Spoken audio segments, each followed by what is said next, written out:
Victoire, il faut le boire pour y croire. Ah non, c'est pas ce type de boisson là. Enfin, ou alors après.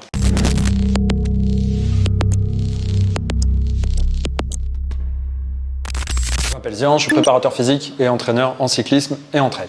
Aujourd'hui, on sait que la nutrition et l'hydratation font partie des éléments incontournables de la performance. Que ce soit pour aller chercher la victoire ou bien être finisher d'un événement, je trouve qu'il est intéressant de mettre en place une stratégie d'hydratation. On voit même par exemple au niveau du Tour ou sur les grandes classiques en cyclisme, ils ont leur stratégie de nutrition et d'hydratation sur les potences. Donc ça démontre cette importance. Plus l'effort sera long, plus évidemment l'impact physiologique sera grand. Il y aura effectivement un déclin important de la performance au-delà d'une heure, 1h30 en fonction évidemment de l'intensité, tes réserves de glycogène, de la température et plein d'autres facteurs externes, mais on estime en moyenne que la baisse est de 3 à 6%, même si encore une fois il y a des exceptions. Il faut tenter de limiter ta perte hydrique à moins de 3% de ton poids de corps. Alors après, je sais bien que tu vas pas prendre ta balance et puis te peser avant, pendant et après la course, mais bon, c'est pour te donner une idée générale et puis le message principal c'est ne néglige pas ton hydratation. La déshydratation va augmenter ta température corporelle, ta fréquence cardiaque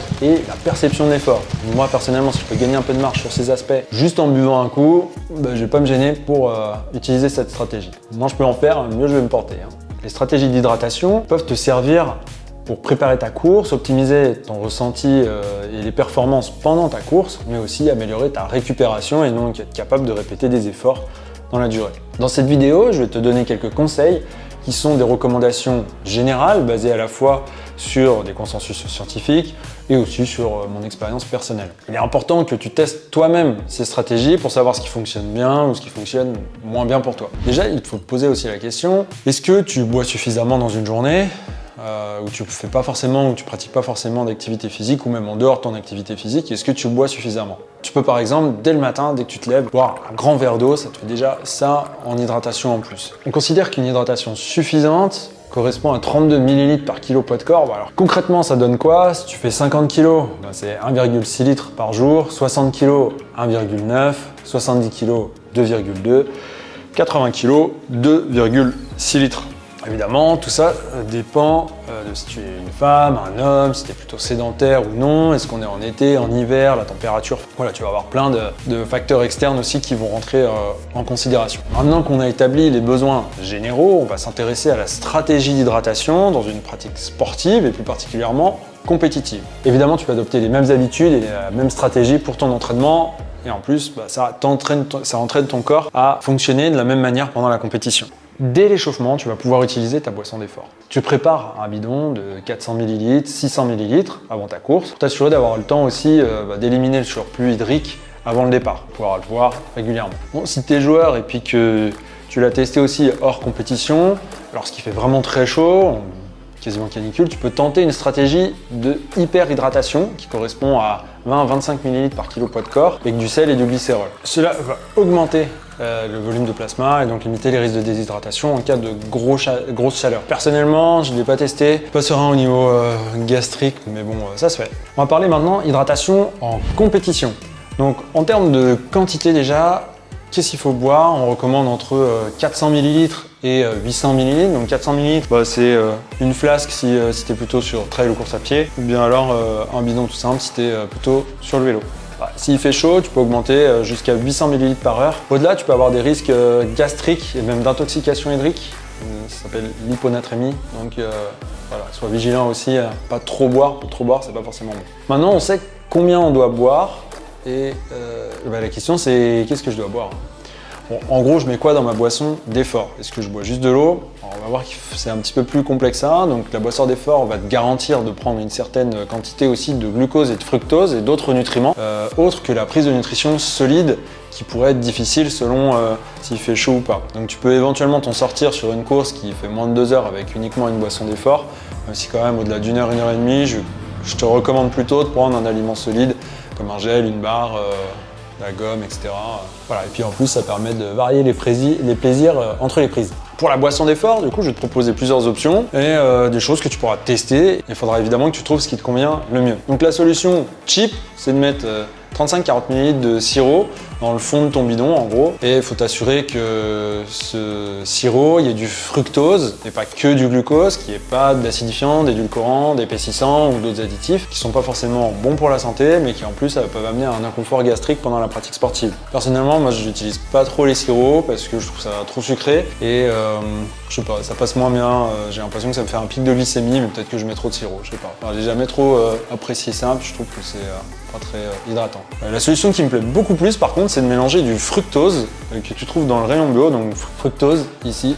Voilà, tu as du fructose en fait que tu vas mélanger avec du bicarbonate de sodium alimentaire. Donc je mets 2-3 cuillères de fructose dans mon bidon et à peu près une cuillère, voire un petit peu moins de bicarbonate de sodium alimentaire. Attention, le bicarbonate, si t'en mets trop, ça peut amener un inconfort gastrique, mais voilà, c'est une solution vraiment pas chère et simple que j'aime bien mettre en place. Moi, en plus, je trouve ça rafraîchissant. Tu peux aussi te tourner vers des marques spécialisées dans la nutrition et l'hydratation sportive de l'endurance. Bon, leur avantage, c'est qu'elles vont être dosées de manière optimale au niveau fructose-glucose. Il ne va pas y avoir que le fructose, donc on va pouvoir assimiler plus de sucre. Et puis, elles seront souvent complétées par des électrolytes, du sodium, des antioxydants, des BCAA, c'est des protéines, et puis des vitamines. Donc tu vas avoir une belle recette et puis tu n'auras pas forcément à te poser la question du dosage. Personnellement, souvent j'utilise quand même Oversteam, donc longue distance, ou alors pour les efforts plus réguliers, 1h30, 2 heures, moyenne distance. Voilà, je les utilise assez souvent. Après, le longue distance, il est un peu moins miscible, c'est-à-dire qu'il va moins se mélanger, je trouve, à ma boisson. Il faut souvent le secouer et je trouve qu'à digérer, il est moins bien. Après, tu auras des BCAA en plus, donc c'est des protéines, donc c'est pour éviter la dégradation musculaire. Après, tu peux avoir aussi, du coup, il y a SIS Beta Fuel. Eux, en fait, SIS, ils sont spécialistes de la nutrition sportive. Ils travaillent avec Ineos, ils travaillent avec Arkea, Samsic et aussi avec Decathlon AG2R. Notamment, ils travaillent peut-être avec d'autres équipes sportives. Il y a un bon dosage dedans, il y a pas mal de choses. Ils te conseillent de mettre 80 grammes, donc tout le paquet, ce qui est assez énorme dans un bidon de 500-600 ml. Moi personnellement, déjà je mets pas tout le paquet, je mets peut-être un tiers ou un quart du paquet. Déjà rien qu'avec ça, sur SIS, je sais pas pourquoi, j'ai souvent une sensation de jambes lourdes ou autre, donc je le prends pas forcément. Donc je finis mon stock à l'entraînement, mais je le prends pas en compétition. Chez SIS aussi, ils proposent des électrolytes en tablette, donc ça c'est hyper pratique quand tu veux prendre juste une pastille. Et donc ça tu le prends soit en trail, soit en vélo, ou tu peux le prendre aussi en boisson d'hydratation avant l'effort. Moi ça je l'ai testé par exemple sur la Diagonale des Fous et je pense que ça m'a vraiment fait du bien. J'en avais pas trop pris avant en entraînement, j'avais vu que ça n'y avait pas d'effet négatif, mais par contre j'en ai beaucoup pris sur la diagonale parce que c'était facile à transporter. Alors avec la chaleur, je pense aussi que c'était important de bien se réhydrater et de bien refaire le plein en électrolytes. Donc ça, c'était un super élément de stratégie que j'inclurai dans les trails futurs. Des avantages de ça, par contre, moi j'avais emmené le tube carrément, tu vois, pour la diagonale, mais quand tu cours, à force, les cachets dedans bougent et se dégrade un peu, voire même après c'est difficile de le sortir. NutriPure, qui est une marque à la base plus pour, on va dire, la muscu, etc. et compléments alimentaires, s'est lancé dans une gamme endurance et ils ont notamment sorti un produit longue distance, boisson énergétique, ici, que j'ai testé plusieurs fois en compétition et à l'entraînement et j'en suis vraiment hyper convaincu en fait. Je trouve que ça se digère super bien. Je me pose pas la question de savoir si ça va m'amener un inconfort ou pas. C'est très complet au niveau de ce qu'il y a à l'intérieur. Je prends à peu près un paquet ou un demi-paquet par bidon en fonction si je veux que ce soit plus ou moins liquide ou buvable facilement. Et tu peux le compléter aussi avec des petits sachets d'électrolytes. Ça, c'est plutôt des sachets que j'aime bien emporter soit en trail, soit quand je fais des longs raids à vélo. Tu pars avec tes bidons pleins, puis quand tu fais le plein, tu as ton petit sachet à côté. Donc j'aime bien, je suis assez convaincu de ce qu'ils ont fait et j'espère qu'ils vont sortir d'autres produits, par exemple des gels, etc. parce que j'aimerais bien les tester au niveau solide. Une fois que tu as terminé ta course et que tu as levé les bras sur la ligne, il faut penser à récupérer parce que peut-être que tu renchaînes tout de suite ou même pour la prochaine semaine d'entraînement. Tu as peut-être déjà entendu parler de ce qu'on appelle la fenêtre métabolique, donc c'est le temps en fait qui s'écoule entre la fin de ta pratique, enfin, de ton activité sportive, donc de ta course et le temps, on va dire, où ça va être optimal pour toi de faire le plein de réserve de glycogène et en protéines. Donc ça correspond à un temps entre 30 minutes et 1 heure après l'effort. Donc le but, ça va être aussi de réhydrater ton organisme. Il est généralement conseillé de prendre une eau gazeuse, parce qu'elles vont être riches en sodium ou en bicarbonate. Je parle de l'Hépar, la Ceinture, Rosana. Moi personnellement, j'aime bien la Ceinture, donc je prends ça. Tu prends une petite bouteille de 50 centilitres, tu peux l'emmener facilement partout. Ou alors tu peux prendre des boissons de récupération. Pareil, ils font des boissons de récup avec le plus de choses dedans. En termes de quantité, il faut prendre entre 1,25 et 1,5 litres par kilo que tu auras perdu. Bon, encore une fois, quand tu as passé la ligne, tu sais pas combien tu as perdu. Mais en gros, tu sais si tu as une grosse perte ou pas.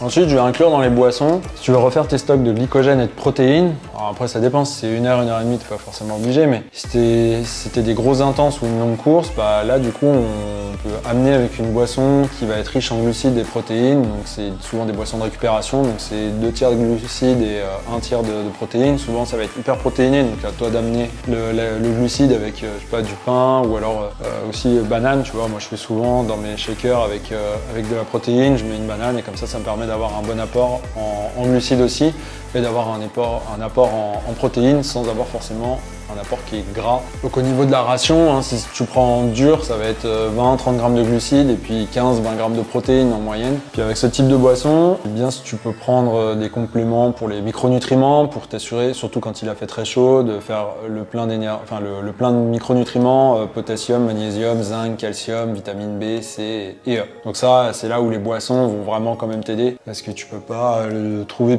très facilement, on va dire, dans toutes tes boissons. Voilà, j'espère que tu as aimé cette vidéo et puis que ça t'aura appris quelques petites choses sur l'hydratation et que tu vas pouvoir tester, voir mettre en place, tester quelques produits, même si tu dis bah tiens, pourquoi pas essayer ça ou ça. Si tu as des commentaires, des questions, n'hésite pas à les mettre en dessous de la vidéo, j'essaierai d'y répondre le plus rapidement possible. Mets un like si tu as aimé la vidéo, ça c'est cool. Va visiter mon site www.forgery.training si tu veux avoir un accompagnement sportif individualisé et personnalisé. Et on se retrouve bientôt dans une nouvelle vidéo. Bye! Juste un petit disclaimer, je suis ni diététicien du sport ni nutritionniste. J'aime juste beaucoup lire et me renseigner sur la pratique sportive parce que je pense que la nutrition, l'hydratation font partie de la performance et donc il est intéressant de s'y attacher également. Et si tu veux avoir une analyse plus poussée, n'hésite pas à aller voir un diététicien ou un nutritionniste du sport qui pourront aller plus loin dans la démarche que tu entreprends. Allez, ciao!